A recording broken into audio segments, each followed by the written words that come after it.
Mi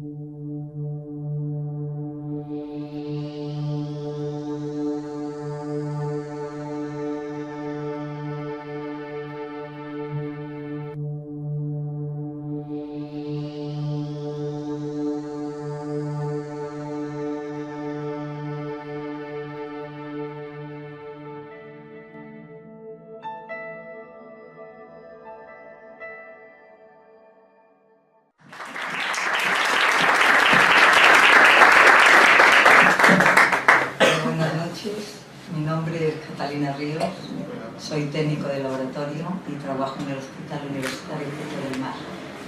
Para mí es un placer poderles presentar a ustedes a la doctora Calero. Ella desde el año 2005 ya era médico, especialista en análisis clínicos, máster en la reproducción asistida.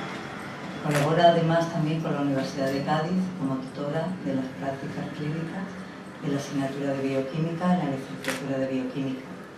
Es también tutora de posgrado en el máster de bioquímica de la misma universidad y además es revisora de publicaciones en varias sociedades científicas. Actualmente es interina en el laboratorio del Hospital Puerta del Mar, donde ha pasado por numerosos servicios, entre los que está el laboratorio de reproducción asistida, también el laboratorio de genética, el de recepción de muestras y actualmente está en el de bioquímica. Pero permítame decirles que durante los 3 años que permaneció en el laboratorio de reproducción asistida fueron para ella los más gratos, porque la ayuda a parejas que gracias a estas técnicas bien formadas o esperanza de poder ser padres, pues supongo que debió ser como muy gratificante para ella, tanto a nivel personal como profesional. Ella es una persona muy modesta, entonces dice que ella solo puso su granito de arena en el tiempo que pasó allí, pero nosotros sabemos que fue mucho más que eso. En el laboratorio de bioquímica donde pertenece actualmente, donde está actualmente, es la responsable de la sección de farmacología y orinas y además lleva el control de todas las analíticas de los pacientes trasplantados. La doctora Calero es una profesional muy preparada, es responsable y luchadora, tiene una capacidad de trabajo inmensa, le gusta trabajar bien y por eso es muy exigente con ella misma y también con los demás. Su empatía hace que los componentes que estamos en su equipo nos sintamos muy cómodos con ella y estemos siempre dispuestos a ayudar en todo lo que se presente. Es una persona de valores muy arraigados, amable y cercana, valora la amistad en alto grado. Los que la conocemos la queremos mucho y siempre está dispuesta a ayudar en todo y a todos. Es amante de la música y le gusta pasear por la playa. Sin más dilaciones, las dejo con la doctora Calero, que nos va a hablar de la reproducción asistida en la sociedad actual. Que lo disfruten y muchas gracias.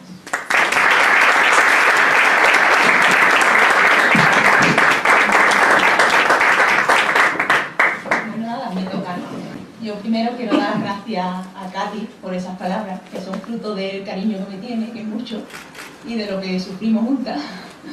A la asociación por pensar en mí para dar esta charla. Y nada, a todos los que habéis asistido por brindarme un poco de vuestro tiempo. Y nada, espero que os guste y ya luego pues me hacéis las preguntas que queráis o debatimos, porque el tema, pues bueno, da para mucho, ¿vale? Lo primero que tengo que aclarar es el concepto de esterilidad. El concepto de esterilidad, según la Organización Mundial de la Salud, se define como la pareja que tras 12 meses de relaciones sexuales sin método anticonceptivo pues no logra quedarse embarazada. Esto es una definición muy genérica, porque ya el primer concepto me podéis decir y hay que esperar 12 meses. Pues bueno, en condiciones normales, si no hay sin ningún factor de riesgo ni por parte de la mujer ni por parte del hombre, se debe de esperar esos 12 meses. ¿Por qué? Porque estadísticamente se ha visto que tras esos 12 meses el 80% de las parejas que quieren tener un niño pues logran el embarazo. Si hay otros factores, pues evidentemente en la siguiente diapositiva veréis que no hay que esperar ese tiempo. Otro concepto diferencia la esterilidad primaria de la secundaria. La primaria es cuando nunca se ha conseguido embarazo, y secundaria es cuando la pareja ha tenido un embarazo, tiene un niño sano, recién nacido, y luego quiere tener otro embarazo y no lo consigue. Evidentemente las causas son diferentes y como tal pues hay que diferenciarlas. Y luego hay otro concepto también importante, que es el de aborto de repetición, que eso pasa cuando la pareja sí consigue tener embarazo, pero no llegan a buen término y entonces abortan. Eso cuando ocurre en más de 3 ocasiones, pues se dice que la mujer es una abortadora de repetición y también se debe de derivar a reproducción asistida. Ya me veamos por 26.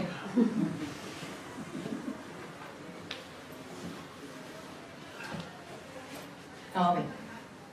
Otro concepto que quiero que quede claro, que no hay mujeres y hombres infértiles. Lo que son infértiles son las parejas.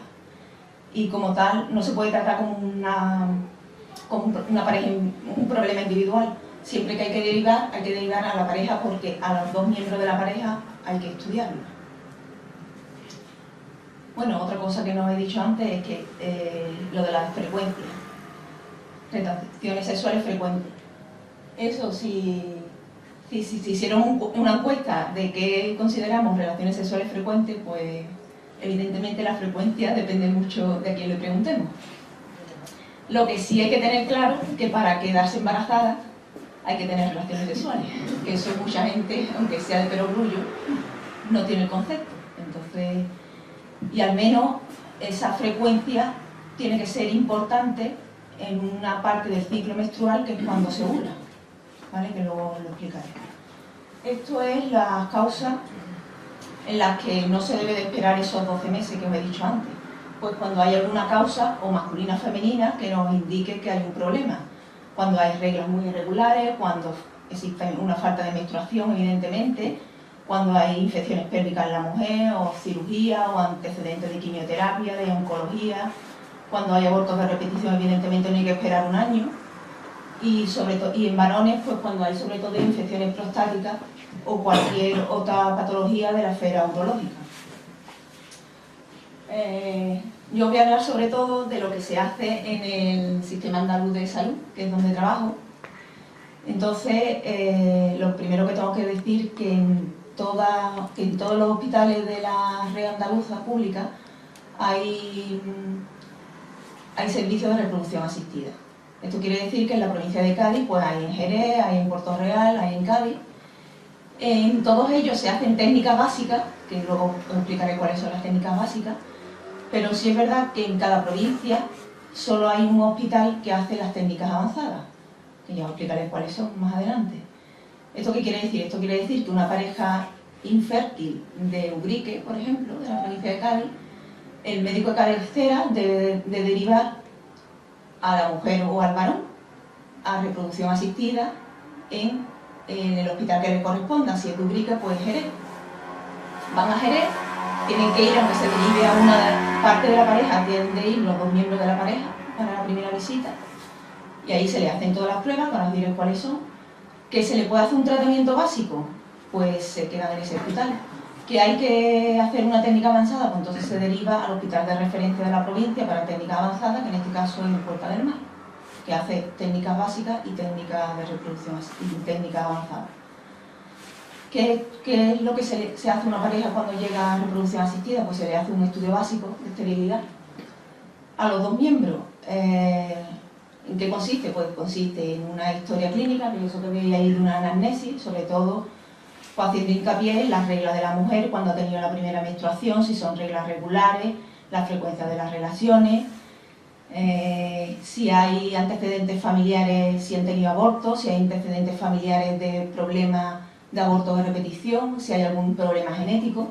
Todo eso se hace en esa historia. Luego se hace una exploración general y ginecológica en la mujer, que está basado en un estudio ecográfico en el que se ve pues cómo está el útero, que es donde se va a anidar ese embrión, que va a dar lugar al embarazo, y los ovarios, que es donde están los óvulos, que son los que vamos a pinchar. Luego se hace una analítica general con un hemograma, una bioquímica, todo muy básico. Y sobre todo, lo más importante de esta diapositiva es la serología. ¿Por qué lo traigo aquí? Porque, vamos a ver, en reproducción asistida vamos a tratar con material biológico. Material biológico, evidentemente, si una persona está infectada, en este caso, o el varón o la hembra, o la mujer, vamos a utilizar muestras biológicas, que una de ellas están contaminadas y otras no. Al unirlo, evidentemente, el embrión va a estar infectado. Si eso se transmite, si eso se transfiere a la mujer, evidentemente una persona que es negativa, pues la hacemos seropositiva.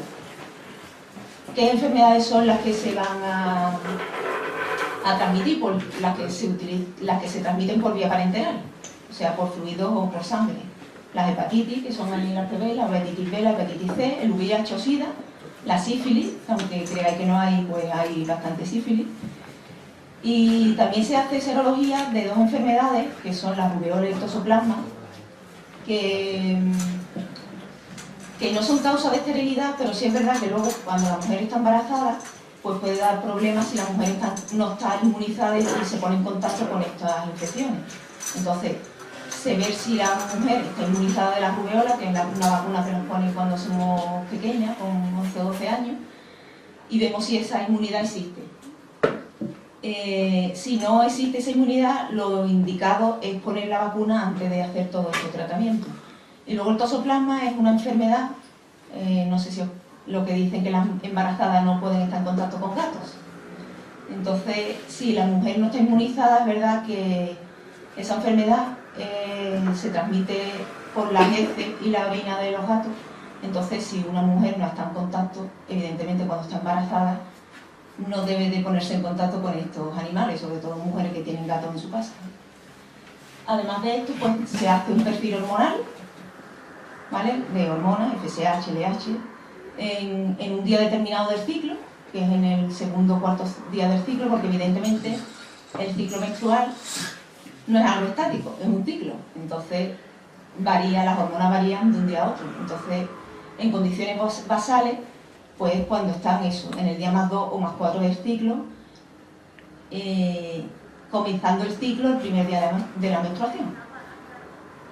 Además de esto, pues la consulta, sobre todo aunque se vean a los dos miembros de la pareja, se estudia más a la mujer porque tienen más peso específico en quedarse en el embarazo, aunque haga falta también un espermatozoide, pero es verdad que tiene más peso la mujer en esto. La mujer lo que se le hace es un estudio básico, en el varón lo que se hace es un seminograma para ver los espermatozoides y la misma serología.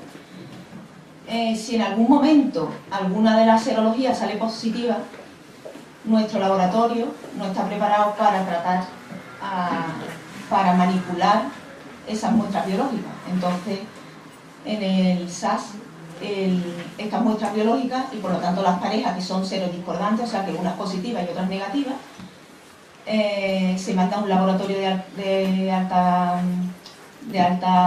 protección biológica, que eso es Granada.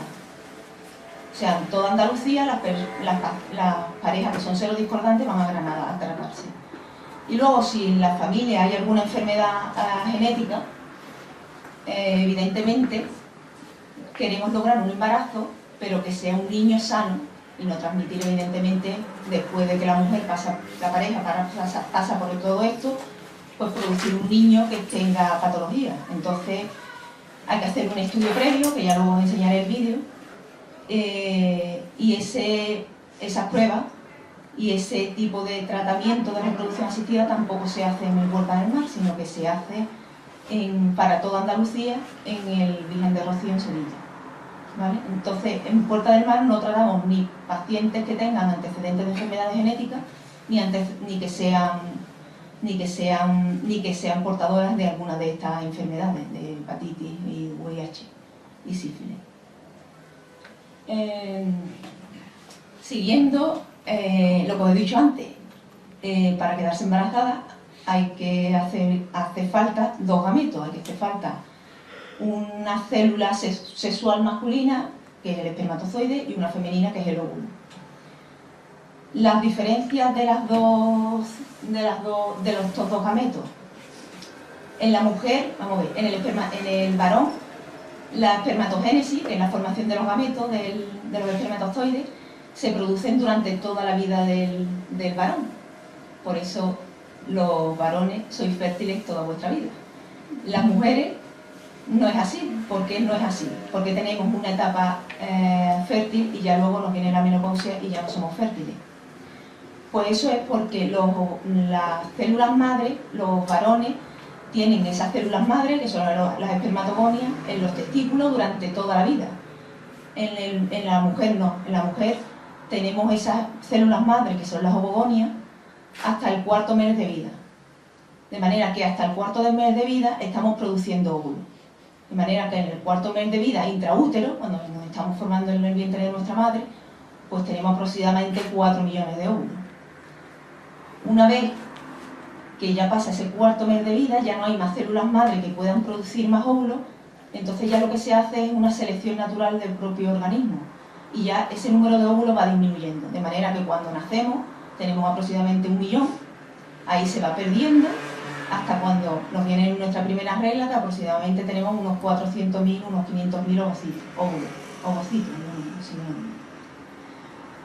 Esto luego, de estos 400.000 o 500.000, si calculamos la vida fértil de la mujer, si tenemos la primera menstruación a los 10 años y tenemos la menopausia a los 50, son 40 años de vida fértil. A un ovocito cada 28 días, 12 meses, pues son unos 400, entre 400 y 500, por lo que hasta 400.000 o 500.000, pues esos son los que luego cuando veamos el ciclo menstrual se va perdiendo. O sea, hay una gran selección del óvulo que puede ser fecundado, ¿vale? ¿Qué quiere decir? Que una mujer, cuando tiene la menarquia, cuando tiene la primera menstruación, pues tiene 400.000 ovocitos. Cuando, por ejemplo, yo, que tengo 41 años para 42, pues ya la cantidad de óvulos que tengo, evidentemente, es mucho menos que cuando me vino la primera regla. Además de que son menos, evidentemente, pues son de peor calidad, porque el organismo, por norma general, lo primero que se ovula son los de mejor calidad, ¿vale? Por eso decimos que cuando pasa una edad la mujer es menos fértil, aunque siga teniendo la menstruación. Por encima de 37 años, la mujer se ha visto que disminuye mucho la capacidad reproductiva. Otra cosa que esto en el hombre no es así, como he dicho antes. Otra cosa que hay que tener el concepto es que, vamos a ver, todas las células del organismo humano tienen 46 cromosomas. Si nosotros tenemos un niño, el niño es fusión de dos células, como he dicho, del espermatozoide y del óvulo. Por lo que el espermatozoide y el óvulo no pueden tener 46 cromosomas cada uno, porque si se fusionaran, pues tendríamos un niño de 92 cromosomas. Y eso es inviable, evidentemente. Entonces, estas células deben de reducir su ADN a la mitad, entonces solo tenéis 23 cromosomas. Eso es un proceso complejo que no os voy a explicar, evidentemente. Igual en el hombre y en la mujer, la diferencia, ¿cuál es? La diferencia es que en el hombre, conforme se van produciendo células, se van haciendo esa reducción cromosómica, ¿vale? O sea, con 10 años empieza, con 8 se sigue produciendo, se va haciendo la reducción, así progresivamente hasta que el varón se muere. En la mujer no es así. En la mujer, hasta lo que os he dicho antes, hasta el cuarto mes de vida intraútero, ¿vale? Se van produciendo esos ovocitos y se va iniciando esa reducción cromosómica. Una vez que llegamos a ese cuarto mes de vida intraútero, esa reducción cromosómica se para, quedando en latencia, como los osos en invernación, hasta que en cada ciclo generamos un ovocito para poder ser fecundado.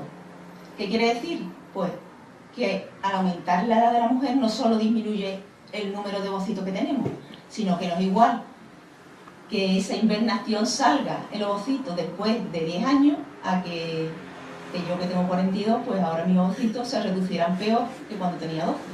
Por eso también, conforme aumenta la edad, también sabéis que es más probable pues, que se tenga niños con síndrome de Down, con alteraciones, por esa razón. Porque ese tiempo de invernación pues no es igual el reinicio cuando ha pasado esa cantidad de tiempo.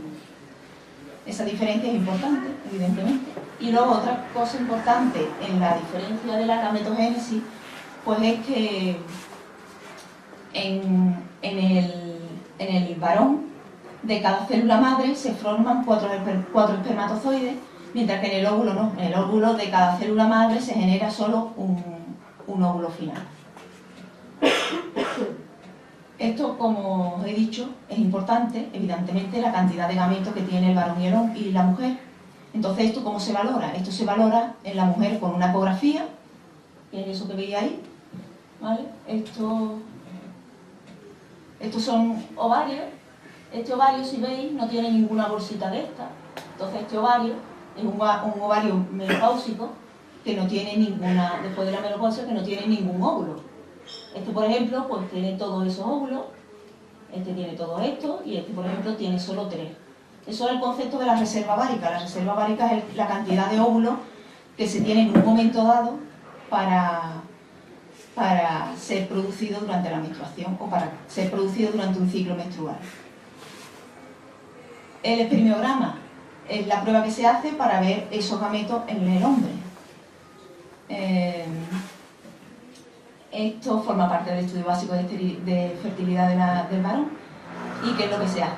Pues evidentemente tomar una muestra de semen. Eso se cita a la pareja, al varón, después de una abstinencia de 3 o 4 días. Hay que quitar ese concepto de que cuanto más se acumule, más se tiene, porque eso no es así. Se ha visto que el semen, el varón, es más fértil cuanto más recambia o cuanto más eyacula, ¿vale? Entonces, lo ideal es que un varón cada 3 o 4 días eyacule, ¿vale? Eso es lo más fisiológico desde el punto de vista reproductivo. No es lógico que a algunas parejas tú le preguntas cuánto tiempo de abstinencia tiene y dice 3 meses.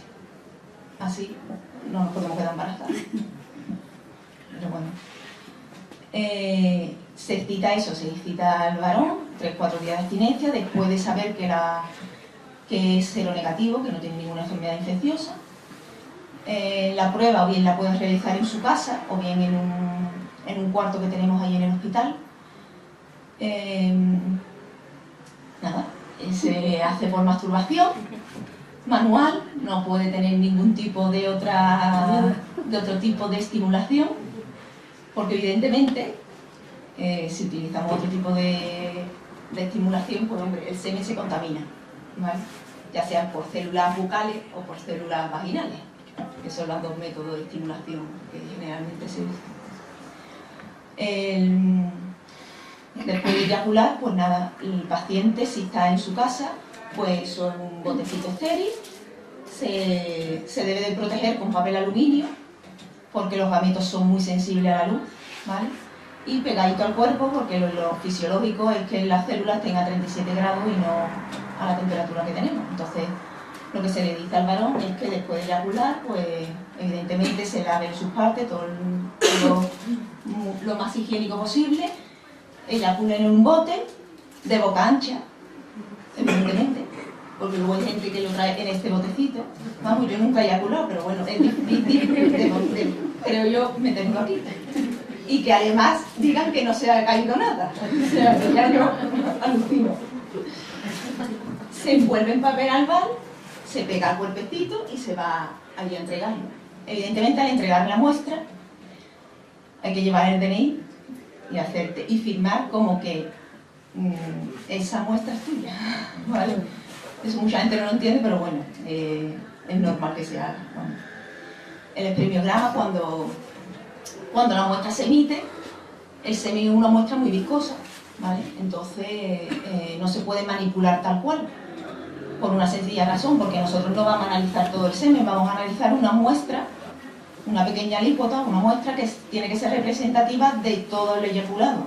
Entonces, ¿esto cómo se hace? Esto se hace metiéndolo en el incubador y después de 1 hora el semen, que deja de ser esa muestra viscosa, pues ya es líquida, ¿vale? Y se puede manipular goteando, ¿vale? Eso, lo fisiológico es eso, se mete en un incubador, que luego veréis cómo es, y en 45 minutos ya está licuado, ¿vale? Que es muy viscoso, pues se puede esperar más tiempo o utilizar otras técnicas, pero ya eso es un factor masculino que puede ser un factor de esterilidad importante. En el espermiograma, ¿qué se valora? Pues evidentemente se valora el volumen, ¿vale? El volumen es 1,5 mililitros. En este bote, 1,5 mililitros es esto. Es muy típico cuando llega el varón, que por no echar más, se es más varonil, ya lo digo. El mío poco y bueno, que mucho y aguachirri. Mucha gente viene y dice, yo esto es que es muy poco, pero esto generalmente es más. ¿Vale? Cuando es que eso es lo fisiológico, vamos, es que no es más que eso. ¿Vale? Luego se valora pues el número de espermatozoides que hay, que normalmente, bueno, también es verdad que el volumen del eyaculado depende mucho de la estimulación. Entonces, hombre, no debe ser igual una estimulación con tu pareja bien que en una prueba que te van a observar lo que tú has echado, o en una prueba que está en un cuarto allí en el hospital al lado de oncología pasando los sedadores gritando. Entonces, el poder de concentración de algunos varones es muy importante, porque vamos. Luego se ve el número de espermatozoides, eso se hace en esta cámara, se echa 10 lambdas y se ven, esto es lo que se ve una cuadrícula, entonces contamos, aquí se ve en móvil, ahora os lo enseñaré móvil, se cuentan 10 cuadros y la cantidad de espermatozoides móviles e inmóviles que se ven aquí, pues son los millones de espermatozoides por mililitro. Quiere decir que si en 10 cuadros contamos 2, pues hay 2 millones por mililitro. Si hay 20, pues 20, si hay 100 por 100, y si hay 1 cada 20, pues 0,5. ¿Vale? Lo fisiológico, lo normal, es que haya más de 15 millones por mililitro. Luego también se tiene que ver la movilidad. La movilidad, evidentemente, los espermatozoides aquí lo estamos viendo inmóviles, pero la movilidad hay 4 tipos de movilidades. Progresiva, que quiere decir que el espermatozoide es móvil y que progresa, que corre. Los progresivos hay de 2 tipos, el A y el B. El A es que corre mucho, el B es que va más lentito.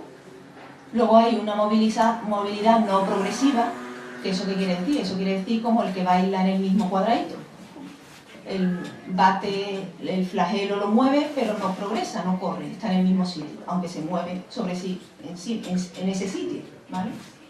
Y luego están los inmóviles. Los inmóviles tienen que ser pocos, y luego un espermatozoide inmóvil puede ser que está vivo o que esté muerto, ¿vale? Puede ser que sea inmóvil porque sea flojo, o puede ser que esté inmóvil porque esté muerto. Eso, evidentemente, cuando hay pocos no es valorable. Cuando hay muchos, sí hay que ver si esos espermatozoides que están parados, están vivos o están muertos, porque evidentemente si están muertos no nos van a servir para nada. Si están vivos pero están parados, no hace falta que se muevan porque ya nos meteremos nosotros, ¿vale? Os voy a enseñar esto cómo se ve. Bueno, pues me estáis enterando, ¿no? Sí. Ah, vale. Que empiezo nerviosa, pero ya luego me relajo, ¿eh? La obtención de muestra. Uy, todo el volumen. Bueno, esto que le está explicando cómo recoge la muestra. Eso no es nuestro sitio, evidentemente. Esto lo recoge, ¿no ve? Lo etiqueta, evidentemente, la hora. Esto es un incubador, se mete, porque evidentemente es lo que os he dicho, que es muy viscoso. A los 45 minutos se saca aproximadamente y se valora. Se valoran más cosas, se valora el pH, el volumen, y esto es la evaluación que hacemos al microscopio.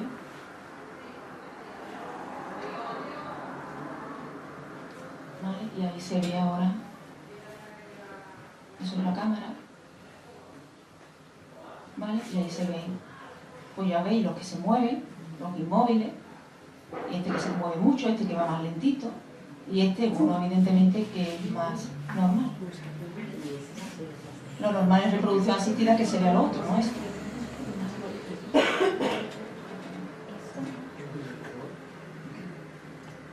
Eso a veces es difícil, pero bueno, cuando se hace el ojo es fácil de mirar.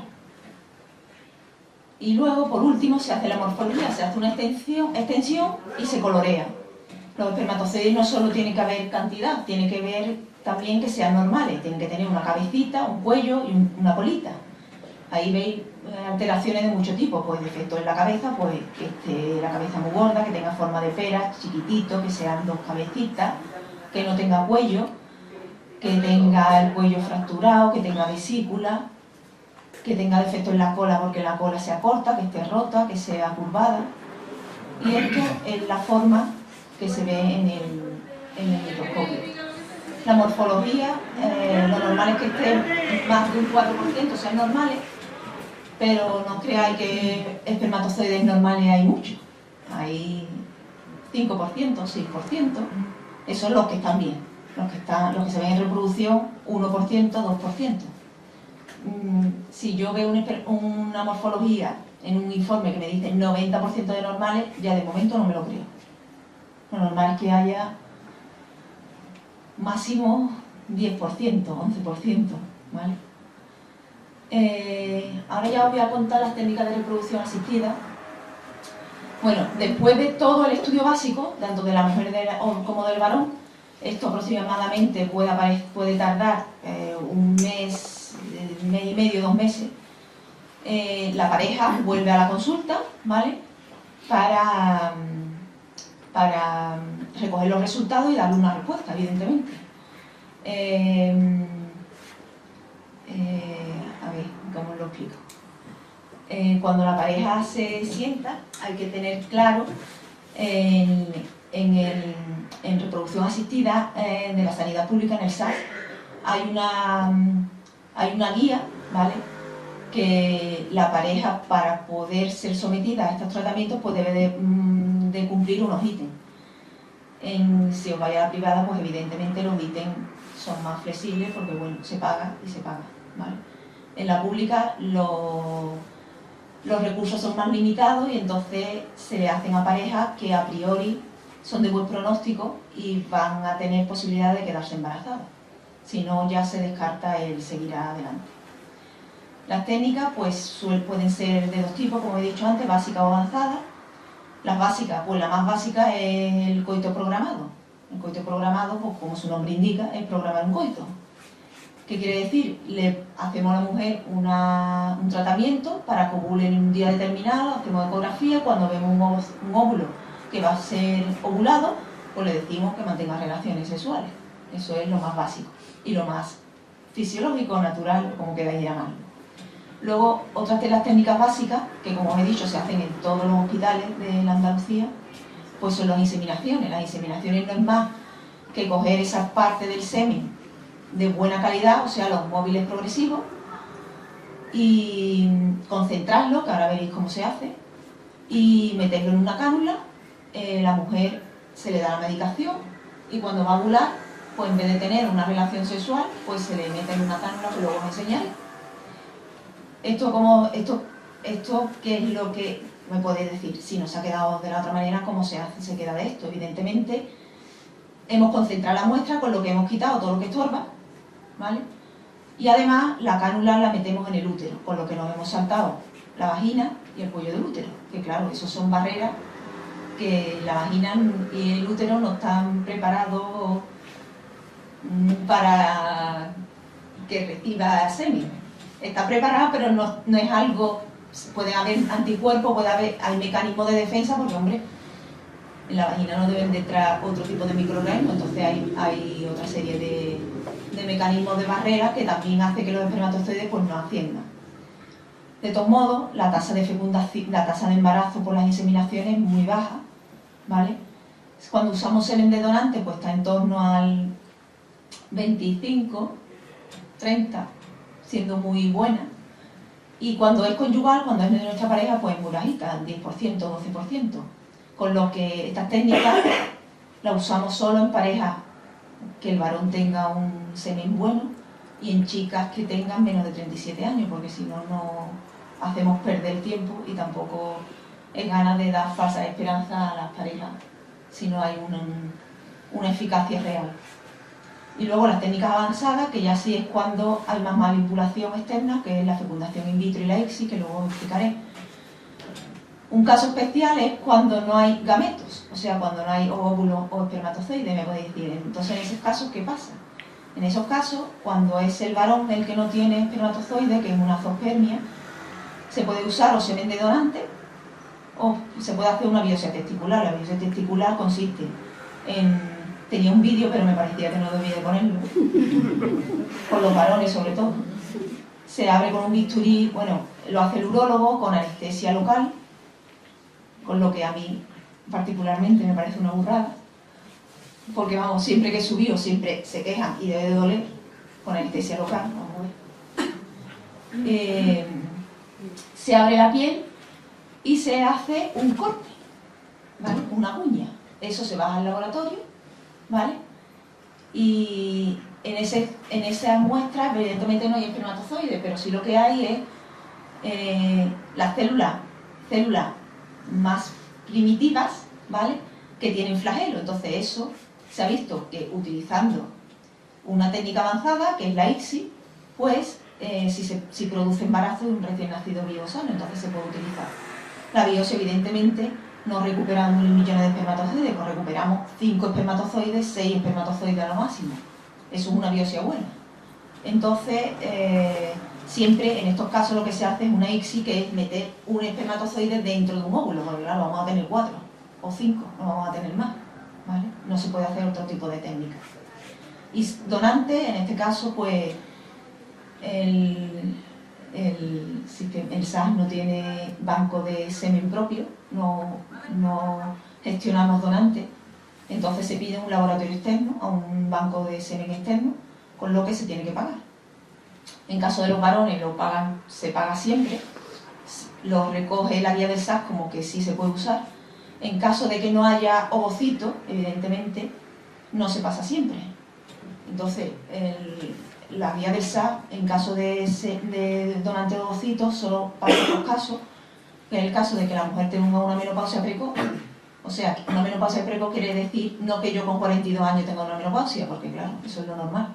Quiere decir que con menos de 37 años no se tenga óvulo, ¿vale? Y, o bien, que la mujer haya tenido un proceso quimioterápico, no ha dado tiempo a hacerse una congelación de ovocitos, y entonces no tenga óvulo después de la quimioterapia. Entonces esos casos también los pasa el SAS. También se paga en un laboratorio externo, también se solicita en un laboratorio externo y se paga. Evidentemente, el semen de donante mucho más barato que los ovocitos. Me imagino que todos sabréis por qué, evidentemente. Es más fácil recoger una muestra de semen y más gratificante debe de ser que pasar por una estimulación y una punción. Si me preguntáis de precio, pues el semen de donante se está pagando a 350 euros, es lo que pagamos. El Hospital Porta del Mar lo que paga por cada semen de donante. Y los ovocitos, 6 ovocitos cuestan 3.000 euros, ¿vale? Entonces, evidentemente está más limitado su uso. Cuando usamos un donante, lo que se hace es que la pareja, vamos a ver, que el donante sea lo más parecido fenotípicamente, el aspecto, a los futuros padres. Eso también es una teoría. ¿Por qué? Porque bueno, nosotros hemos nacido de nuestro padre y nuestra madre, a algunos nos parecemos y a otros no nos parecemos.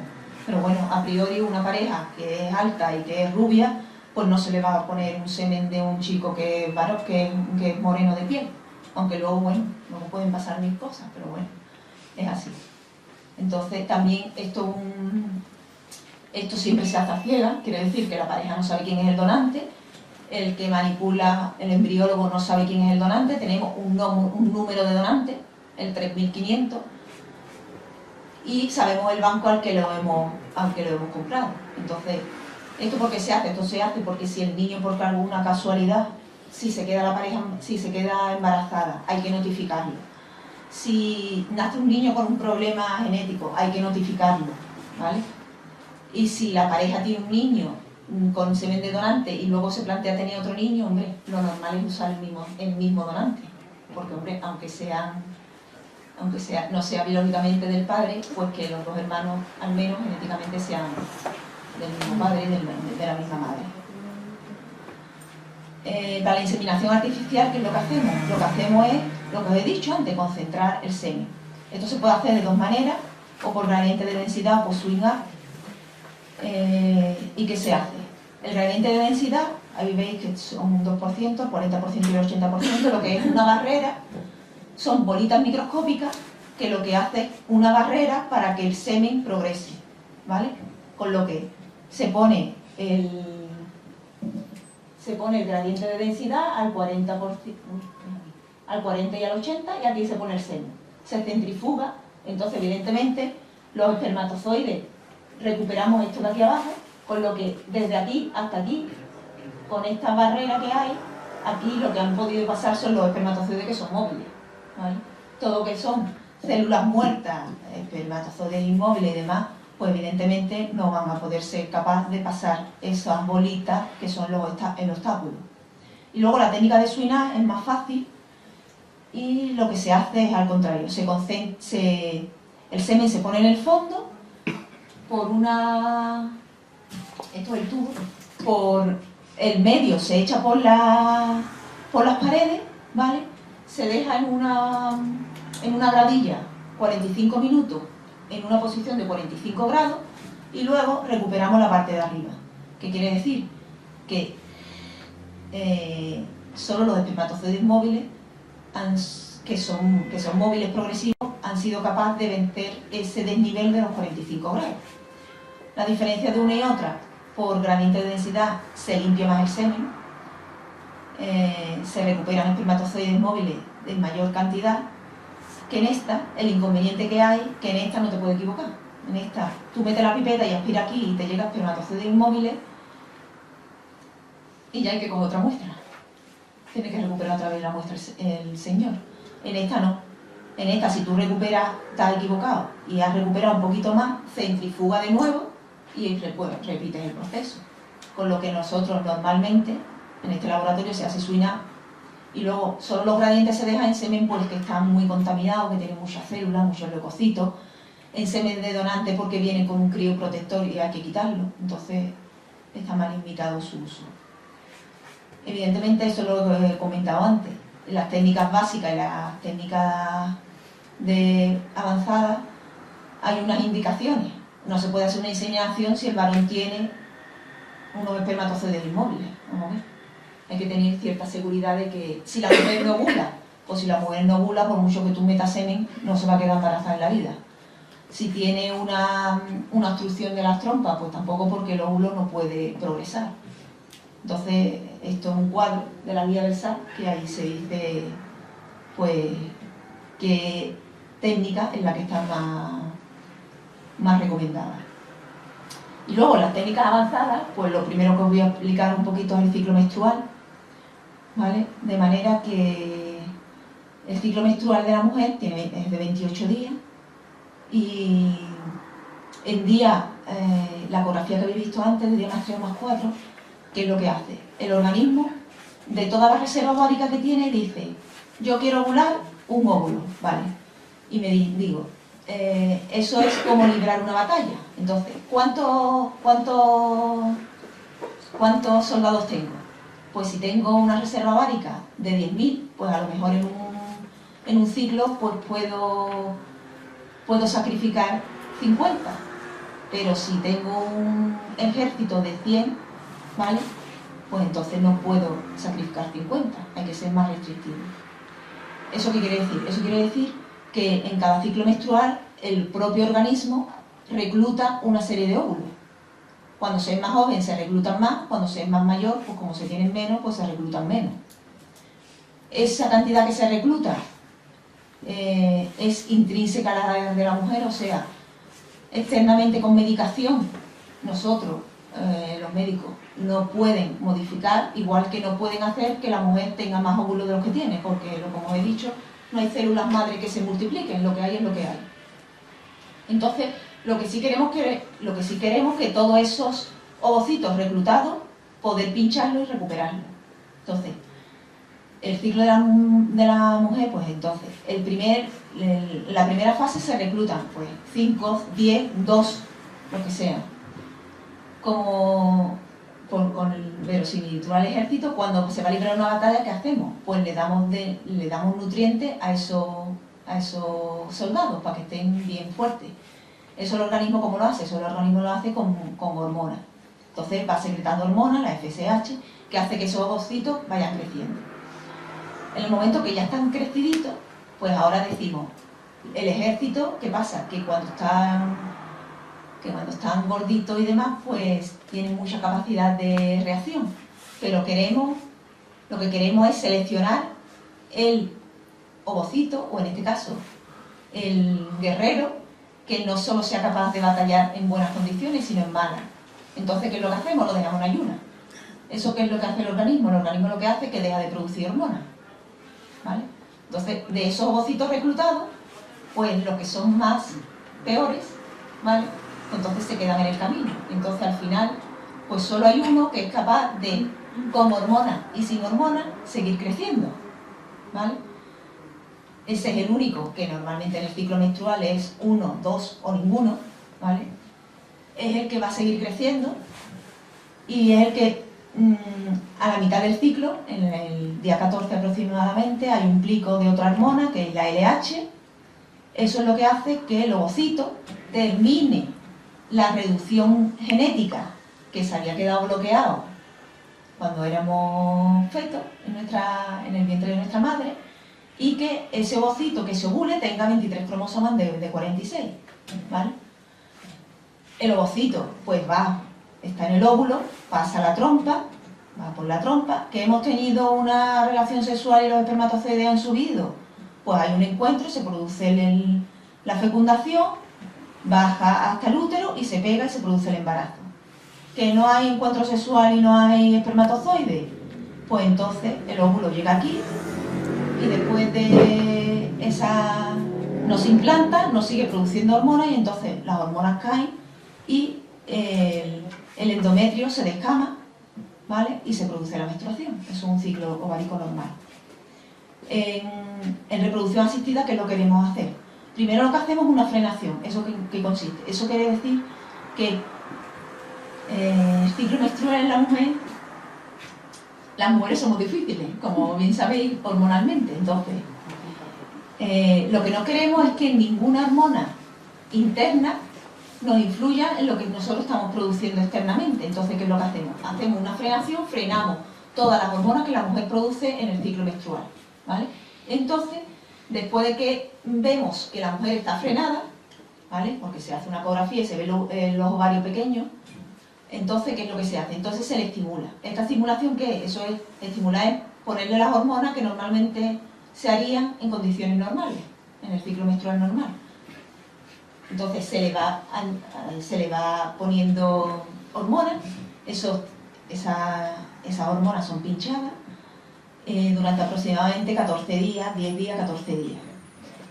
Pero, ¿qué es lo que hacemos? Lo que hacemos es que en ningún momento dejamos de administrar hormonas, con lo que no solo va a llegar un óvulo a ovularse, sino que todos los óvulos que se hayan reclutado van a crecer.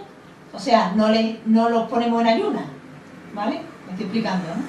¿Vale? Entonces, se va pinchando y se hace que todos esos ovocitos, que como os he dicho, es independiente, eso es intrínseco de cada mujer, ¿vale? Porque si en el día más 3 hay 8, en esa ecografía que hemos visto, porque los 8 lleguen a poder ser ovulados. En este caso no se van a ovular, evidentemente, ¿vale?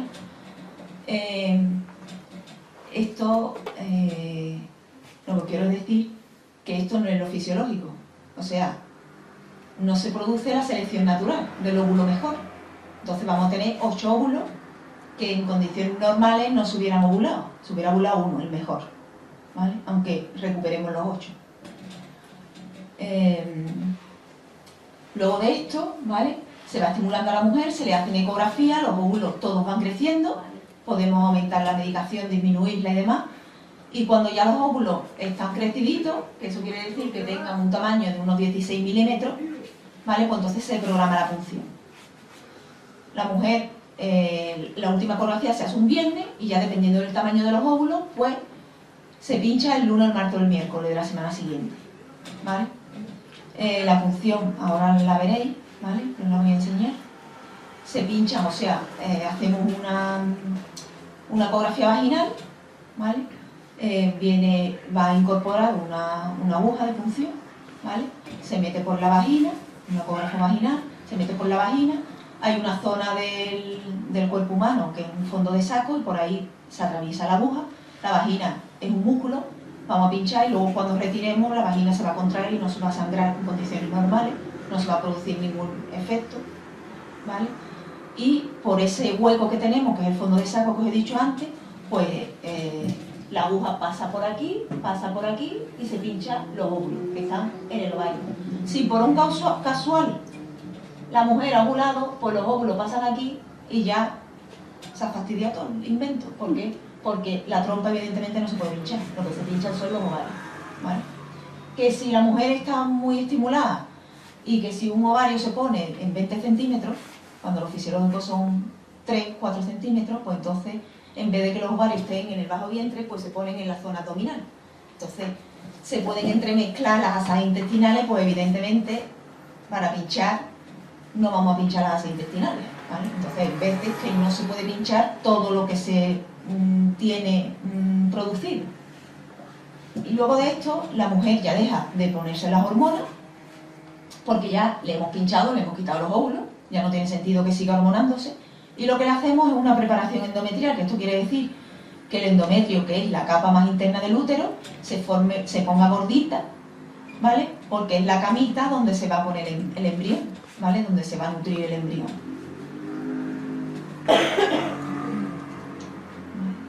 Esto es la punción, ¿vale? Esto si veis es la ecografía, ¿vale? Se ve como un empuje.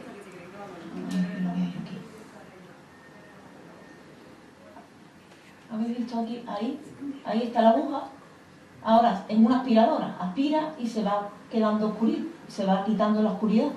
Eso quiere decir que se ha aspirado. Ahora se pega aquí, eso es la aguja que entra, aspira como un aspirador y si veis se va retrayendo, ¿vale? Igual, se va aspirando los óvulos. Ahí veis que se va quitando ese líquido que es esa zona negra, ¿vale? Ese líquido es un líquido folicular, ¿vale? De este aspecto, ¿vale? Y ahí es donde vienen los óvulos. Lo fisiológico es que lo natural en los laboratorios de reproducción asistida nuevos es que el laboratorio esté pegado al quirófano. En el hospital no está así, evidentemente. La punción se hace en el quirófano de parto, en la tercera planta, y nosotros estamos en la primera, con lo que tenemos una serie de artilugios porque, como he dicho, ni la luz ni la temperatura se debe de modificar. Entonces tenemos unos transportadores y se bajan en el mismo tiempo posible. Esto es la punción esquemáticamente. Eso es el fondo de saco, se pincha y es un aspirador que se va rellenando pues estos tubitos, que son los que se van al laboratorio. Esto ya es el laboratorio, como veis, esto es un líquido que no es lo normal que tenga esa sangre. Y si veis ahí, pues ya está claro que ahí veis algo, ¿vale? El óvulo es la única célula de la especie humana que se ve macroscópicamente, ¿vale? Porque tiene un tamaño importante. Y además, porque si veis aquí, se ve que hay algo, ¿no? Que brilla y entonces se da cuenta uno de que hay algo. Eso, una vez que viene, pues se echan estas plaquitas, ¿vale? Se echan esas plaquitas, se mira el microscopio y con una agujita, pues lo vamos recuperando, ¿vale? Y se echa en otra placa, ¿vale? Eso es. Y se va recuperando los ovocitos. Ahora tenemos dos técnicas, tenemos la técnica de fecundación in vitro y la ICSI. ¿Qué es la diferencia? Vamos a ver, la fecundación in vitro consiste en poner los óvulos, que es esto, ¿vale? Con una concentración de unos 3.000, 5.000 espermatozoides por óvulo, lo metemos en el incubador y es más listo, si hay alguno listo, que entre, ¿vale? Mientras que la ICSI no, la ICSI lo que hacemos es cogemos, ahora lo veréis en el vídeo, un espermatozoide, el que el embriólogo buenamente ve mejor, ¿vale? Y que eso creo yo que es la responsabilidad de todo esto, y se pincha en el óvulo. ¿Qué quiere decir?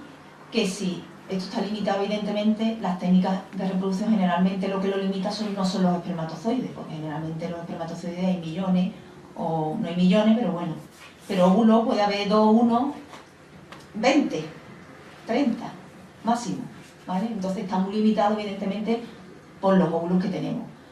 ¿Cuándo está limitado mucho por los espermatozoides? Por lo que os he dicho antes, cuando en una biopsia que hay 4 o 5 espermatozoides y no hay más. Y se pincha con lo que hay. Sea bonito o sea feo, es lo que hay.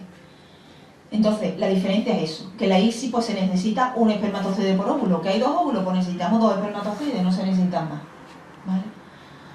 La diferencia también, evidentemente, el óvulo está rodeado de toda esta capa que veis. El óvulo no es así, el óvulo, por eso cuando he dicho que se recuperan folículos, que es un óvulo con toda esta capa, que es una célula, que son células de la granulosa que nutren al óvulo. En fin, esto no se quita, ¿por qué? Porque claro, estamos poniendo muchos espermatozoides. Si tú los espermatozoides móviles le quitas esta capa, que es una capa de protección del ovario, del óvulo, pues en vez de uno a lo mejor entran 4 o 5. Entonces, lo normal es que entre uno solo. Lo que queremos es que entre uno solo. Entonces, no se quita esta capa, ¿vale? Cuando es una ICSI, sí. Cuando es una ICSI hay que quitar esta capa, porque claro, hay que entrar con una aguja. Y no queremos entrar contaminando o metiendo todas estas células dentro del óvulo, ¿vale? Además, hay otra diferencia importante, que es que no todo lo que se pincha en el óvulo, en el ovario, ha terminado esa reducción cromosómica, ¿vale? Entonces, en la FIP sí es un procedimiento más natural, porque el espermatozoide más listo es el que va a entrar. Y solo va a entrar cuando el óvulo es maduro. Es maduro en el sentido de que ha terminado esa reducción genética, o sea que tiene solo 23 cromosomas, ¿vale? En una ICSI no, en una ICSI tú puedes pinchar todo lo que se te antoje. Entonces tenemos que saber, hombre, si un óvulo tiene 46 cromosomas, evidentemente no se puede pinchar éticamente, ni moralmente, ni de ninguna manera, meterle un espermatozoide para decir que hemos fecundado una cosa que es que no se puede fecundar. Porque claro, tenemos un embrión, podríamos tener un embrión, pero claro, que tiene pues 46 cromosomas de la mamá más 23 del hombre. Que eso es inviable, ni se puede transferir, ni se puede hacer nada, ¿vale? Esto se hace, esto es el pelado que se dice, una ave de acumulación, que esto se le quita esta capa, ¿vale? Y se pincha, o bien si se hace una fecundación in vitro no se quita esa capa. ¿Cómo sabemos que un ovocito está maduro? Pues porque tiene ese...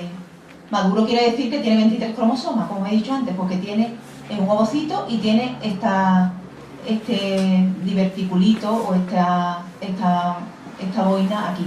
Este no lo tiene, por lo que es inmaduro, esto no se puede pinchar, no se puede hacer una ICSI y esto tampoco, que es todavía más inmaduro, ¿vale? Estos son las dos y ahora os voy a enseñar los vídeos. Esto es una fecundación in vitro, ¿vale? Como veis ahí, es un óvulo, tiene su capa, no se ha fecundado, ahí ha entrado un espermatozoide y ahí se van haciendo todos los cambios, se ven los 2 pronúcleos, todo eso. Esto es una ICSI, ¿vale? Que lo primero que se hace es cazar el espermatozoide, que es lo más difícil de la técnica, porque los espermatozoides se están moviendo y lo veis. ¿Qué es lo que hacemos? Primero, para pillarlo, hay que inmovilizarlo, le damos un golpecito en la cola, se inmoviliza, ¿vale? Y lo pillamos. Aspiramos, esto es un sistema de aspiración de aguja y se aspira, ¿vale? Y esto es la ICSI, esto es real de ahí del laboratorio. Esto es el ovocito, esto es una aguja que lo inmoviliza y esto es la otra que ahora veréis por ahí el espermatozoide bajar. Primero se mete el espermatozoide inmóvil, se mete en la cabeza, es lo primero que entra, y la colita va detrás. Se pincha, aspiramos. Ahora veréis un saltito dentro de la pipeta. Ahora, la habéis visto, ¿no? ¿Vale? Y ahora se deja. ¿Por qué las dos agujas? Esto, evidentemente, el ovocito lo estamos viendo aquí en dos planos, pero el ovocito no es en dos planos, el ovocito es redondito. Si tú un globo lo intentas pinchar, pues empieza a rodar. Entonces, esto lo que se hace es inmovilizarlo.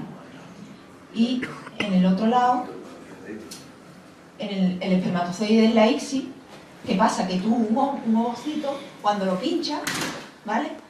Es como un globo. Si tú un globo le metes el dedito, cuando tú metes el dedito, el globo no se rompe, o sea, se invagina. Entonces, ¿cómo sabemos que la membrana está rota, que la piel está rota? Porque pega ese salto, ¿vale? Si no pegara ese salto, quiere decir que el espermatozoide se queda aquí y pierde toda la... y no se fecunda, evidentemente. Bueno, ¿me está gustando o no? Ah, vale. Que estoy muy callado, digo, Esto es real del laboratorio, esto es el incubador, esto es el transportador, lo que os he dicho antes, opaco, y esto siempre está a 37 grados. Estos son los incubadores donde se meten los embriones y los gametos. Esto es el laboratorio de FIP. Es importante porque, aunque sea un laboratorio, está considerado como un quirófano, entonces aquí siempre se manipula, pues vamos como en un quirófano, con el pelo recogido, sin maquillaje, no se puede usar lejía ni esmalte de uñas, con mascarilla, todo es estéril, todas las superficies donde van a estar los ovocitos o los embriones están a 37 grados, se trabaja en penumbra, como veis ahí, hay un sistema de ventilación independiente de todo el hospital, afortunadamente, y esto es un semaforito, porque claro, en el laboratorio tiene que haber un máximo de micropartículas, evidentemente, son células, y son células muy lábiles, y entonces no se puede contaminar con nada. Entonces hay un sistema que si se traspasa el número de micropartículas que hay en el microambiente, pues esto se pone en rojo, entonces hay que parar y dejar todos los embriones y los gametos en el incubador y no sacarlo porque el ambiente está contaminado. Eso puede pasar pues cuando hay muchas personas respirando, cuando varias cosas que no voy a comentar ahora. Esto es la ICSI, estas son las dos agujitas que os he enseñado antes en el vídeo. Como veis, esta placa también está a 37,6 grados, que es lo fisiológico, que las células estén dentro del organismo a 37 grados. Y estos son los joystick con los que se manipulan las agujas, ¿vale? Lo de aspirar y dejar. Ahora os voy a decir, vamos a ver. La mujer, después de toda la estimulación, se hace la punción. La punción se considera el día más cero, ¿vale? El día que la mujer se hace la punción, que es un lunes, un martes, un miércoles, el hombre, evidentemente, tiene que recoger la muestra de semen. El semen no está congelado ni nada. Tenemos que tener ese mismo día el ovocito y el semen, ¿vale? Una vez que tenemos los ovocitos, o bien le hacemos una FIC, o bien los pelamos y hacemos una ICSI, lo pinchamos, y ya la paciente está en el hospital de día de ginecología y el ginecólogo sube y le dice, mira, te hemos recuperado 5 ovocitos. Los 5 han sido maduros y los 5 pues los han pinchado los embriólogos, ¿vale? Y eso, una vez que se ha pinchado, se mete en el incubador y se espera hasta el día siguiente. Que hayamos hecho una ICSI, o sea, que hayamos pinchado un espermatozoide en un ovocito, no quiere decir que vaya a fecundar. Porque, hombre, evidentemente y afortunadamente, no todo está descubierto y sigue habiendo el misterio de la vida, ¿vale? Entonces, a pesar de que hay muchas veces que no hay una causa y que se hace todo lo mejor posible, pues o no se produce fecundación o no se produce embarazo y no sabemos por qué. Eso se queda, como os he dicho, se queda en el incubador hasta el día siguiente. Al día siguiente por la mañana, generalmente pinchamos a las 2 de la tarde, al día siguiente por la mañana, pues se miran y se ven los que han fecundado, que ahora os diré cómo se miran. Y se llama a la pareja para decir cuántos ha fecundado, o sea, hemos pinchado 10 y han fecundado los 10, pues se ponen muy contentas. O había 10 y no han fecundado ninguno, pues entonces todo este proceso es para nada, ¿vale? Pues lo que da buenas noticias es mucho mejor que dar las malas. Dependiendo lo que me podéis decir, ¿cuántos fecundan normalmente? Normalmente en términos generales, el 90% de los óvulos deben de fecundar. Eso es lo normal. Después de eso se vuelven al incubador y ya se valoran a diario una vez al día. O sea, el día más 0 es el ovocito, se pincha, el día más 1 es la fecundación y ya cada día, al día siguiente, vemos otra vez, al día siguiente otra vez, dependiendo del tiempo que lo vamos a tener en cultivo. Se sacan los embriones una vez al día y se valoran. Eso es muy subjetivo también, evidentemente. ¿Por qué?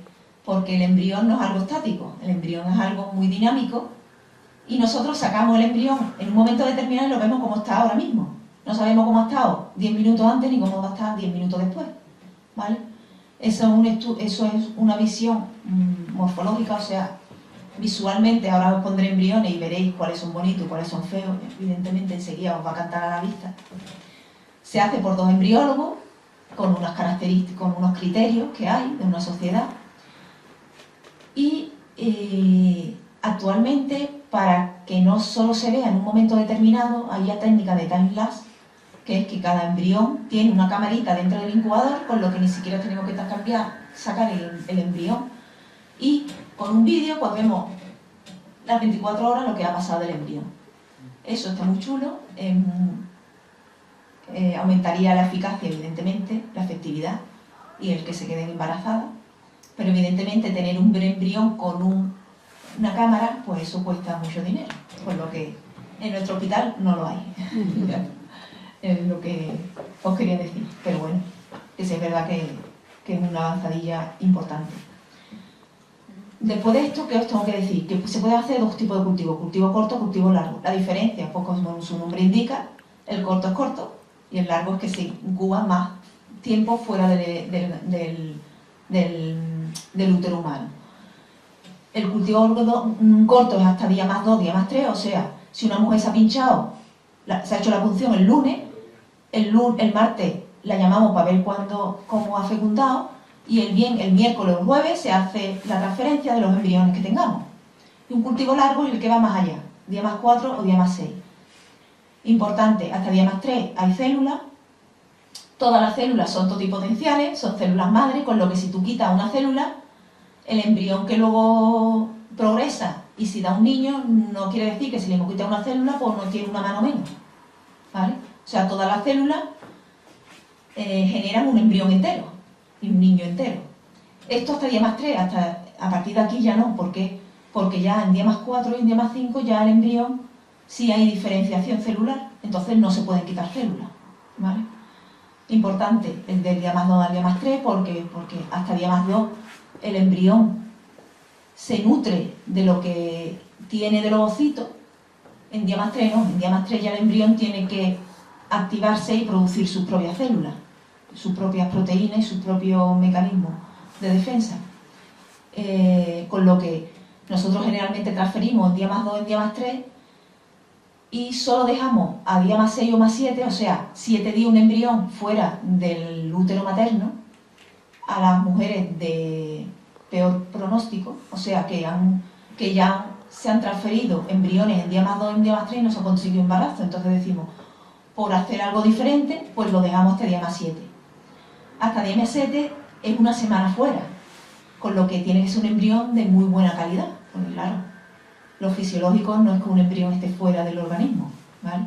Entonces, hasta día más 7 se puede esperar siempre que los embriones sean buenos y que haya un número suficiente. ¿Por qué? Porque hasta blasto, que es un día más 6, un día más 7, llegan la mitad de los embriones. Entonces, si tenemos 2, no vamos a arriesgarnos a llegar a día más 7. Si hay más 2, no se puede seleccionar nada, entonces cuanto antes lo metemos, más posibilidades tiene ese embrión de seguir para adelante en el útero que fuera en un incubador. Si hay un embrión suficiente, pues sí se puede esperar a día más 7, que evidentemente en día más 2 y en día más 3 la tasa de embarazo la tenemos en un 45%, en día más 6 o más 7 sube bastante más, estamos en un 60 y tanto. Y si es de donante de ovocito, pues se dispara a un 80-90%. ¿Vale? Esto es la punción, pues lo que os he dicho, que sea maduro, que tenga esa bolita. La fecundación, el día más 1, ¿qué se ve? Pues lo que veis aquí en día más 4, todas estas células se fusionan y forman una mórula, ¿vale? que es esa bola que no se ve diferenciación celular, pues no se ven bordes ni nada. Y ya estos son blastos, que como veis ahí hay una diferencia, se forma una capa externa que es la futura placenta y esta bolita de dentro que es el embrión propiamente dicho. Esto, aquí se ve igual de tamaño, esto es mucho más grande que esto, ahora lo veis en el vídeo. ¿Esto qué es lo que hace? Este embrión lo que hace es que late, se contrae y se dilata, se contrae y se dilata. De manera que esta capa tan gordita se forma, se vuelve muy finita, se rompe, ¿vale? Y el embrión sale como si fuera un pollito de un huevo. Sale y esto por un lado se queda esa zona, en la zona pelúcida, y el embrión sin esa zona es lo que se implanta en el útero. Esto pasa in vitro y pasa in vivo, ¿vale? Aquí no debemos de llegar porque, claro, un embrión sin esta capa pues es muy lábil, entonces muere en hora y media, 2 horas. Esto es, evidentemente, para que se produzca un embarazo, que es lo que queremos, en reproducción asistida, el éxito es muy fácil de medir. Es saber si la mujer se queda embarazada o no. Si estamos haciendo ciclos y no se queda embarazada, algo estamos haciendo mal, ¿vale? Lo normal es que más de un 30% de las mujeres se quedan embarazadas con estos tratamientos. Entonces, ¿qué es lo que queremos hacer? Los embriones los dejamos en cultivo para transferir a aquel embrión que tiene más capacidad de implantación, que es lo que queremos, que tenga un embarazo. Entonces, ¿qué embrión transferimos? Si tenemos 10 embriones, pues lo que queremos transferir es el embrión que sea de mejor calidad. Y de mejor calidad es aquel embrión que desde ovocito es bueno. Entonces, este ovocito, pues evidentemente ahí veis que tiene estas manchas, ¿vale? Esto que tiene estas vesículas, todo esto son ovocitos de peor calidad que el que os he enseñado antes. Esto que tiene este líquido alrededor, esto es peor. O sea, si tenemos un embrión posteriormente que sea de igual calidad, pero uno de ellos ha venido de este ovocito y otro de otro ovocito normal, pues se transfiere el que ha venido de un ovocito normal. Esto que son alteraciones, pues apepinado, que tiene ahí una muesca. Esto que tiene un septo ahí, un tabique, ¿vale? Esto va a impedir luego que el embrión salga. Entonces, estos embriones que se generan a partir de estos ovocitos, pues no se descartan, porque son embriones que pueden dar embarazo, evidentemente. Pero bueno, primero transferimos los que tienen más posibilidad de quedarse. Esto es un embrión en D+2, pues en D+2 lo ideal es que estén en 4 células normales, ¿vale? Si hay 3 células, pues lo normal es que haya 2 más pequeñas y una más grande, para que cuando esta tercera se divida dé lugar a 4 células normales, de igual tamaño. En D+3, pues hay desde 5 células, 6 células, puede haber hasta 10, lo ideal es que estén en 8, este embrión, en 8 células. Y luego lo anterior a células muy bonitas. ¿Qué pasa? Que cuando las células se dividen, si hay una división limpia, se forman 2 células. Cuando hay una división más fea, también se eliminan parte de esas células y forman esos gránulos. Vamos, veis la diferencia, ¿no? Vamos, este embrión es mucho más feo que este. No está limpio, evidentemente. Tiene todos esos gránulos que hacen que ese embrión sea mucho más feo. Eso se va graduando. Entonces, esto igual, esto es la zona que antes veíais. Esto es la mórula que se forma y esto es lo que os he contado antes del blasto, ¿vale? El trofo que es esto, que es la futura placenta, y esto, que es la cavidad vitelina, esto es donde luego va a estar el líquido amniótico, y esto, que es la masa celular interna, que esto es el embrión, propiamente dicho, el futuro niño. Esto es lo que os he dicho antes, que antes se veía de igual tamaño, aquí no.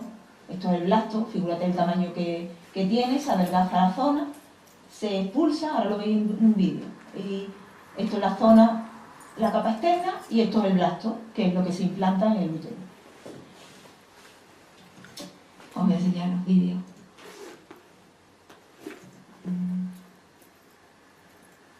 Esto es un embrión en célula, o sea, en cultivo corto, hasta día más, esto es en 2 células. Ahí veis todo eso que está, todos estos gránulos. Esto es un embrión que no es de muy buena calidad, ¿vale? Porque tiene todo eso gránulos. Y esto, que es los blastos, no sé cuánto tiempo llevo hablando, ¿no? Esto es el glioplasto, ¿vale? Se forma la mórula y ahí veis que cómo se dilata, la masa celular interna, mira el tamaño que coge, ¿lo veis? Se contrae y se dilata hasta que hace un agujerito y sale. Son como 3 bolas de ping-pong, ¿no? ¿Lo ves? Y ya sale por ahí.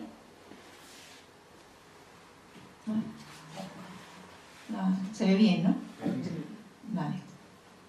Luego de esto es el día de la transferencia, o sea, una vez que tenemos los embriones, pues ya decidimos en qué día transferir. Eso se decide en día más 1. O sea, cuando tenemos los embriones fecundados, pues ya decimos en qué día transferimos, porque, pues lo que os he dicho antes, si tenemos 2 embriones, no hay donde seleccionar. Si hay 2, es que hay 2, no hay donde más elegir. Otra cosa es que haya 10, entonces si hay 10, pues decimos cuál podemos transferir. Entonces sí podemos dejar más tiempo los embriones en observación para elegir mejor cuál es el que tenemos que transferir, ¿vale? Generalmente nosotros transferimos en día más 2, en día más 3, como os he dicho.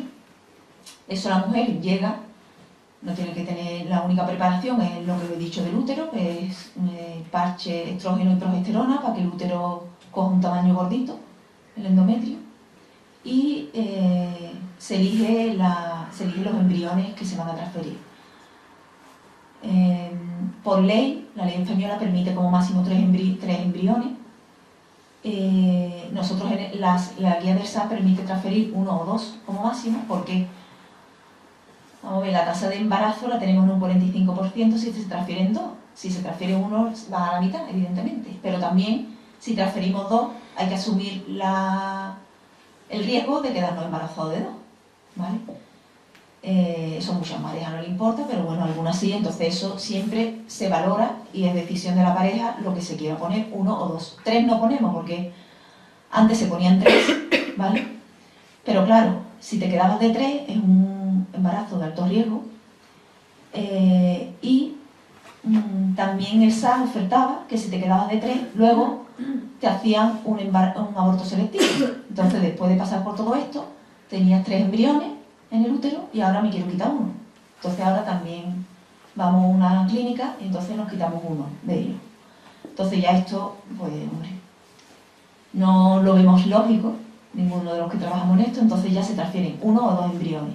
Si es la verdad que la tendencia actual, como veis Cádiz, hay muchísimos mellizos. Entonces, eso es una mala praxis, ¿vale? Entonces la tendencia actual es a transferir un embrión. Sobre todo mujeres jóvenes, ¿vale? La tendencia es eso. Lo que pasa es que, claro, tú puedes aconsejar transferir 1, pero claro, la mujer llega, o la pareja, quiere quedarse embarazada. Entonces, en el momento que tú le dices que la tasa de embarazo baja a la mitad, entonces a veces prefieren tener 2 a no tener ninguno. Entonces, claro, es difícil que se haga una transferencia electiva de un solo embrión. Aunque, como os digo, la tendencia y lo que se pretende es que se queden embarazadas de un solo embrión, que es lo normal y no llenar el mundo de mellizos. La transferencia pues se hace con una cánula, ¿vale? Esto se hace todo estéril. Esta cánula que veis, esto vale 300 euros, o sea, estamos hablando de mucho dinero. Esto es una jeringa, ¿vale? Esto se abre, yo aquí lo estoy haciendo aquí, pero esto se hace todo estéril, evidentemente, ¿vale? Es para explicaros cómo se hace, si no la transferencia no la vais a saber. Esto, ¿vale? Tiene un filamentito, ¿vale? Que es un fideíto, y luego tiene una cápsula que la protege, ¿vale? Entonces, ¿qué es lo que hay que hacer? La mujer se pone en el potro, viene con la vejiga llena, porque el útero está en anteversión, está flexionado para adelante. Entonces, claro, cuando tú metes esto está rectito. Lo que queremos es que el útero está lo más recto posible. Entonces la vejiga que está por delante del útero, si está llenita de líquido, de orina, pues el útero se pone más rectito, ¿vale? Que no flexionado. Entonces, ¿qué es lo que hacemos? Lo primero que hacemos es medir el cuello del útero. Vamos, lo hace el ginecólogo, evidentemente. Entonces, para que veáis el cuello del útero. Nosotros tenemos la vagina, la mujer, evidentemente, Esto es el cuello del útero, que como su nombre indica, cuello, pues es una zona más delgadita y tiene dos orificios. El orificio cervical externo y el orificio cervical interno. Y el embrión lo tenemos que dejar en el útero propiamente dicho, en esta cavidad. Entonces, este cuello, cada mujer lo tiene de un tamaño. Hay gente que lo tiene más cortito y hay gente que lo tiene más larguito. Entonces, como lo que hace el ginecólogo es medir el cuello del útero. Y dice, pues tiene 4 centímetros. Esto tiene una graduación aquí de centímetros. No sé si lo veis, ¿vale? Entonces tiene un topecito. El cuello del útero tiene 3. Pues se le pone aquí, en 3. ¿Vale? Entonces, ¿vale? La cánula está así. Esto, evidentemente, esto antes de que el ginecólogo mida, nosotros en el laboratorio lo hemos cargado.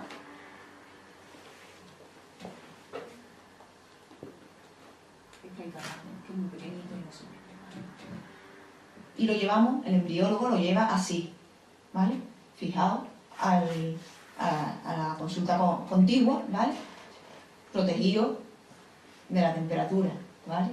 Y dice, el cuello del útero que tiene 3 centímetros, pues pone 3 centímetros. Ahora lo veréis en realidad.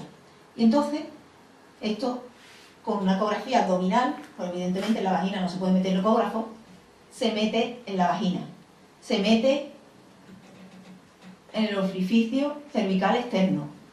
Y este tope se queda en este orificio, ¿vale? Con lo que esto, que es lo que hemos medido, 3 centímetros, es lo que recorre el cuello del útero.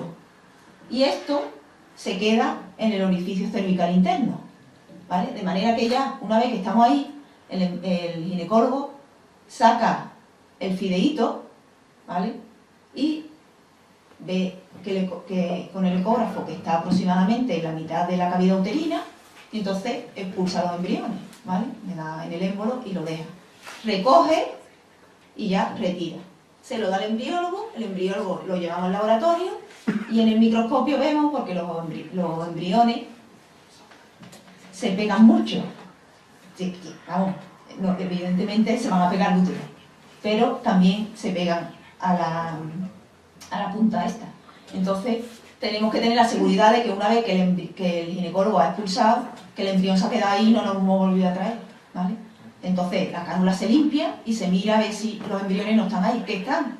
Pues le decimos al ginecólogo, no, que no se baje, que no se baje. Y volvemos a hacerlo, ¿vale? Eso a veces pasa, y a veces pasa reiteradamente.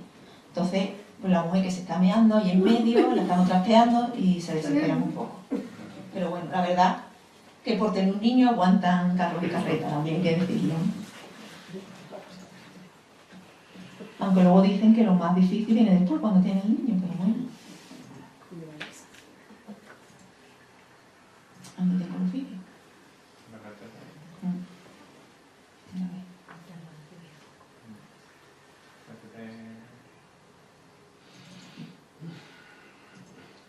Pues esto es lo que vais a ver aquí, que es la transferencia.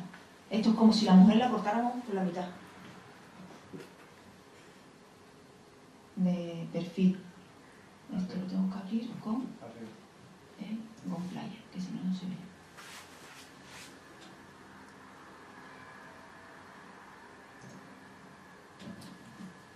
Estos son las piernecitas de la mujer, ahí el vello púbico que se ve aquí, ¿vale? Y esto es la cánula, ¿vale? Ahí veis que ahí se ve el filamentito ya, ¿vale? Cómo va progresando.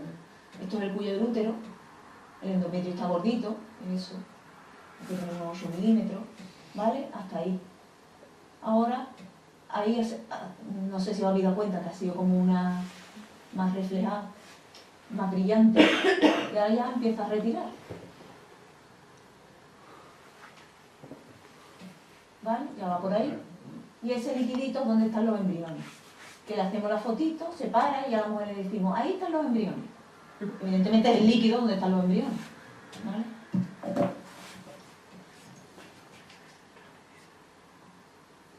Ya queda poco, ¿eh?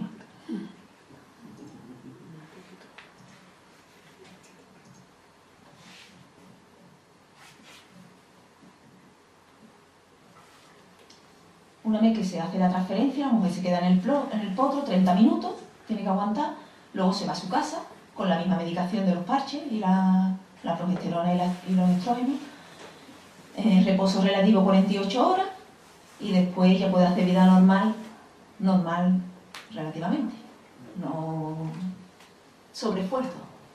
Y a los 14 días se le hace una analítica de sangre para ver si está embarazada, una beta-HCG. Que está embarazada, pues entonces se le hace una ecografía después de otras 2 semanas para ver que el embrión, que hay embrión que está en el útero, que no está en otra zona, porque claro, puede estar en la trompa y en un embarazo ectópico, y que el embrión es evolutivo, o sea, que tiene latido, ¿vale? Y esto es esta forma. Lo primero que se ve es una vesícula, pero con esto no nos conformamos. Evidentemente se tiene que ver esto y con el embrión dentro, y aquí porque está parado, pero evidentemente se ve como un puntito que brilla, que quiere decir que el embrión está vivo y que tiene latido. Os tengo que decir que esta técnica, este tipo de embarazo, por ser de reproducción asistida, no quiere decir que sea un embarazo de alto riesgo. Esto, cuando ya se ve esto, pues la mujer se le da el alta y sigue su embarazo por su matrón normal o su matrona.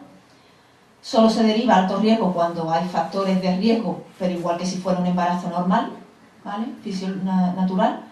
Pues ya está, si la mujer es hipotiroidea, si son mellizos, si es abortado de repetición, entonces sí se manda a alto riesgo. Y luego me podéis decir, bueno, ¿y si una mujer tiene 10 embriones de buena calidad y transferimos 2, pues los otros 8 qué hacemos? Pues entonces con los otros 8, pues entonces lo que hacemos es una congelación de embriones, una vitrificación, que se meten en cánulas en estos bidones, de manera que si la mujer no se ha quedado embarazada en ese tratamiento, pues ya no hay que pasar por una punción, ¿vale? Ya tienen aquí los embriones generados, entonces lo único que hay que hacer es ponerle los estrógenos y la progesterona, que esos son parches y óvulos, y se hace la transferencia solo, ¿vale? Se vitrifican, que se congelan los embriones de buena calidad, porque claro, la congelación es una congelación. Entonces, los embriones malos pues no van a sobrevivir, entonces no los congelamos. Son lo que llamamos patitos feos, que los dejamos a cultivo largo. Entonces, si un embrión, que aunque sea feíto, ha sido capaz de llegar a un día 7 vivo, pues es un campeón y se merece que lo congelemos, ¿vale? Y si los embriones son bonitos, pues se congelan en el día en el que estén. Sean bonitos en día más 3 y se realiza la transferencia en día más 3, se congelan en día más 3. Si hay embriones bonitos y feos, los bonitos se congelan, los otros dejamos cultivo, generalmente esto el fin de semana, vamos los fines de semana, los miramos y si están bonitos, pues los congelamos. Esos embriones que antes eran feitos. La DGP, que os he dicho antes, esos son para pacientes que tienen enfermedades genéticas, ¿vale? Y entonces queremos transferir un embrión que esté libre de enfermedad. Entonces, ¿qué es lo que se hace? Esto es un vídeo del Virgen de Rocío, ¿vale? Lo que se hace es una biopsia embrionaria, que lo que hace que cuando el embrión está en 8 células, ahí veis un láser, ahí veréis un puntito rojo, ¿vale? Eso es un láser que hace que esta zona se elimine, ¿vale? Esto es un embrión de 8 células, en día más 3, ahora se le quitan 2 células, ahora cuando se abra el boquetito. Esto parece ciencia ficción, ¿no? Ahora esta aguja se une aquí, en el agujerito que hemos hecho, y se aspira, ¿vale? Se aspira y se saca 2 células, generalmente de 8, se queda un embrión con 6 células. Y el embrión de 6 células se deja en el incubador. Y estas 2 células que sacamos, pues las estudiamos genéticamente. Genéticamente no se puede estudiar todo. Quiere decir que si una paciente tiene en su familia antecedentes de, pues lo que queráis, neurofibromatosis, pues evidentemente se le estudia la neurofibromatosis, ¿vale? Esto es la célula, y como veis, cuando se deja, lo que tiene es tendencia a unirse al embrión, ¿vale? Eso hay quimiotaxis y otra serie de cosas que es verdad que... Entonces estas 2 células se quitan del cultivo, el embrión en 6 células se deja en cultivo, se deja en el incubador, Las 2 células las estudiamos y ya vemos si ese embrión es normal o no. Eso se tiene que hacer en 48 horas, de manera que el embrión que estaba en día más 3, en día más 5 ya sabemos si es normal o no y ya se transfiere en día más 5. ¿Vale? Y nada, ¿y qué más tengo que contar? Estos son aspectos legales, que esto pues da para mucho, evidentemente. Los donantes, la donación por norma general, todo lo que sea donar, es un hecho altruista, anónimo y sin ánimo de lucro, ¿vale? Para los políticos también. Las características, lo que he dicho antes del fenotipo, que sean fenotípicamente igual que los padres. Y el número de embarazos por donante en España es de 6. Esto es muy curioso, como todo lo que pasa en España. Por donante, cada donante tiene que tener como máximo, tanto de ovocito como de semen, lo máximo que permite la ley es tener 6 niños, ¿vale? Biológicos. ¿Cómo se controla eso? Yo también lo quiero saber. Pues claro, nosotros compramos en un banco de Granada, pero bueno, el chico que dona allí, pues luego se va a Almería y dona en Almería, o se va a Madrid y dona en Madrid. Yo, como embrióloga, estoy obligado a decirle a esa clínica de Granada que ese semen que yo he usado ha producido un embarazo y que ha tenido un niño, con lo que ese donante tiene ya un niño. Pero claro, si se va a otro sitio, eso no... España no tiene un registro nacional de donantes. Entonces, pues, es curioso. Luego, todo está guiado, evidentemente, por consentimiento informado. Cada 2 años se llama a las parejas que tienen embriones congelados, cada 5 los que tienen gametos. Pues claro, cuando una mujer o un hombre, por cuestiones religiosas, no quieren congelar embriones, ¿vale? Pues se pueden congelar gametos. O también cuando una chica tiene un cáncer de mama, pues antes de que le den quimioterapia, si puede esperar un mes, pues se le congelan ovocitos antes de darle la quimioterapia. Pues eso cada 5 años se llama para renovar el consentimiento. Consentimiento bien, o lo puedes conservar para tu propio uso, puedes destruirlo, o se puede donar a otras parejas o investigación que no existe.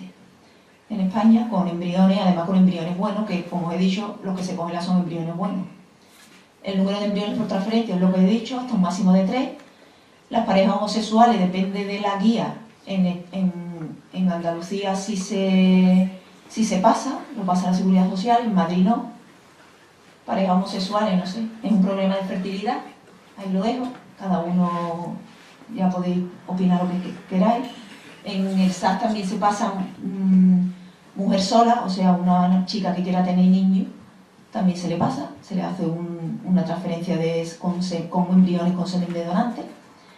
Las parejas homosexuales siempre que sean mujeres, evidentemente, porque cuando son varones, como no hay útero, y en España la gestación subrogada, que es el útero de alquiler, no está reconocido, pues entonces a las parejas homosexuales masculinas, ni nadie en España le pasa una técnica de reproducción asistida. Y luego, lo que es muy curioso, que en todo este estudio, en todo lo que nos gastamos, pues en ningún momento hay ningún apoyo psicológico, ningún estudio psicológico a las parejas que acuden a reproducción asistida. Y yo en esto me voy a mojar y creo que debería de hacerse, evidentemente. Y nada, y ya para finalizar, pues eso, que la reproducción asistida, y lo tenéis, es una modalidad médica de gran utilidad, pero bueno, que puede ser un arma de doble filo puesta en manos de quienes no lo considera como tal, como un bien público, y como lo ven solo como un negocio solo para ganar dinero. Así que nada, eso es lo que os quería contar.